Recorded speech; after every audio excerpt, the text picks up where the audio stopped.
இந்த குரு பூஜையில நம்பிக்கை இல்லாதவர்கள் இங்கே வர வேண்டிய அவசியம் இல்லை. குரு மாண்புமிகு முதலமைச்சர் இங்கே வருகை தருகிறார், நம்ம எல்லோருக்கும் பெருமை.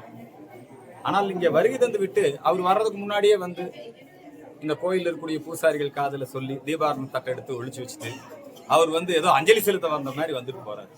இது அரசியல் நிகழ்வல்ல, இது குரு பூஜை. இந்த தீபாராதனை தேவருடைய திருநீர் வாங்குறது கொடுத்து வச்சிருக்கோம். தேவருடைய திருநீர் கிடைக்கிறது மந்திரமாவது நீர், வானவர் மேலது நீர் இல்லையா? அதை வந்து புறக்கணிக்கிறது எந்த வகையிலும் நியாயம் இல்லை. அவங்க பசும்பொன் முத்துராமலிங்க தேவர் ஐயா அவர்களின் சமாதி நட்சத்திர குரு பூஜை நவம்பர் 3ஆம் தேதி இன்றைய தினம் வெகு சிறப்பாக பசும்பொன்னிலே அவருடைய சமாதி திருக்கோயிலிலே அகில பாரத சன்னியாசிகள் சங்கம், தென்னிந்திய ஃபார்வர்ட் பிளாக் கட்சி, அகில இந்திய ஃபார்வர்ட் பிளாக் மற்றும் இந்து மக்கள் கட்சி ஏற்பாட்டின் பேரிலே ரொம்ப சிறப்பாக இன்றைக்கு இந்த வழிபாடு நடைபெற்றிருக்கிறது. வழிபாடு முடிந்து அன்னதானம் நடைபெற்றுக் கொண்டிருக்கிறது. பசும்பொன் முத்துராமலிங்க தேவர் ஐயா அவர்கள் வாழ்ந்த வீடு. பொதுவாக நம்முடைய சனாதன இந்து தர்மத்திலே இமயம் முதல் ஈழம் வரை இருக்கக்கூடிய இந்துக்கள், இந்தியர்கள் அனைவருமே நாள் நட்சத்திரம் பார்த்தா பண்ணுவாங்க. குரு பூஜை என்பது நட்சத்திரப்படி தான் நடக்க வேண்டும். ஆங்கில தேதிப்படி ஐயா பசும்பொன் முத்துராமலிங்க தேவர் ஒரு தெய்வீக திருமகன். அவருடைய பிறந்த நாள் மற்றும் மரண நாள் இரண்டும் ஒரே நாளிலே அமைந்திருப்பது அது காலத்தின் சிறப்பு. அரசாங்கம் 3 நாள் விழாவை இங்கே எடுக்கிறார். ஒரு நாள் ஆன்மீக விழா, ஒரு நாள் அரசியல் விழா, ஒரு நாள் குரு பூஜை விழா. இந்த விழா இந்த ஆண்டு வெகு சிறப்பாக நடைபெற்று முடிந்திருக்கிறது. எந்த விதமான சட்டம் ஒழுங்கு பிரச்சனையும் இல்லாமல். ஓரிரு அசம்பாவிதங்கள் வேண்டுமானால் இருக்கலாம். பொதுவாக தேவர் குரு பூஜை என்பது சாதி மதங்களுக்கு அப்பாற்பட்டது. அவர் சாதி மதங்களை கடந்த ஒரு உன்னதமான தேசிய தலைவர்.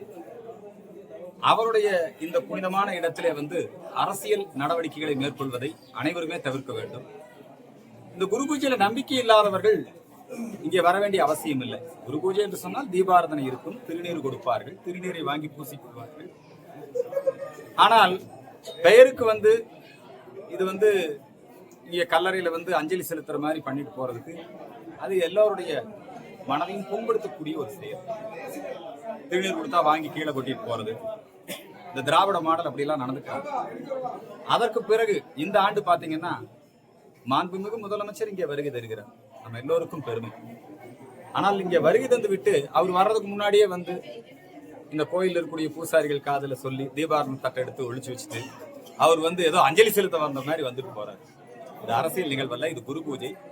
இந்த தீபாராதனை தேவருடைய திருநீர் வாங்குறது கொடுத்து வச்சிருக்கோம். தேவருடைய திருநீர் கிடைக்கிறது மந்திரமாவது நீர், வானவர் மேலது நீர் இல்லையா? அதை வந்து புறக்கணிக்கிறது எந்த வகையிலும் நியாயம் இல்லை. அவங்க அரசியலுக்காக அப்படி செஞ்சிருக்கிறாங்க. இனிமேல் உங்களுக்கு நம்பிக்கை இருந்தா வாங்க. இப்போ உங்களுக்கு நம்பிக்கை இருக்கு, அண்ணா மேல நம்பிக்கை இருக்கு, திமுகவை ஆரம்பிச்சது, நீங்க போய் அண்ணா சமாதியில போய் நீங்க குரு பூஜை பண்ணுங்க, அண்ணா கல்லறையில போய் பண்ணுங்க.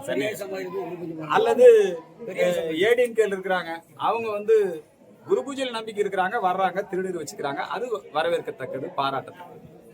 ஆனால் நாத்திகர்களும் கம்யூனிஸ்டுகளும் தொடர்ந்து இங்கே வந்து இந்த திருநீற்றை அவமதிப்பது, தீபாராதனை போன்ற அந்த குரு பூஜை நிகழ்வுகளை விரும்பத்தகாமல் ஏற்றுக்கொள்வது, இதெல்லாம் வந்து வன்மையாக கண்டிக்கத்தக்கது.